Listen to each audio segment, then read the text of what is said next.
Hello, today I'm gonna show you how to set up Face Unlock on iOS. First, what we need to do is go to the settings, which should be on your main screen, but if you can't find it here, all you need to do is go all the way to the right, then go to App Library, write Settings. Now just go to Face ID and Passcode.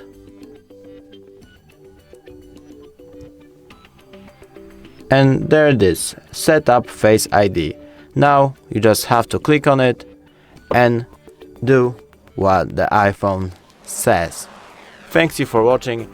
I hope you liked it. I hope I helped you.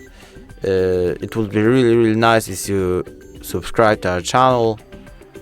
Thanks you for watching and bye.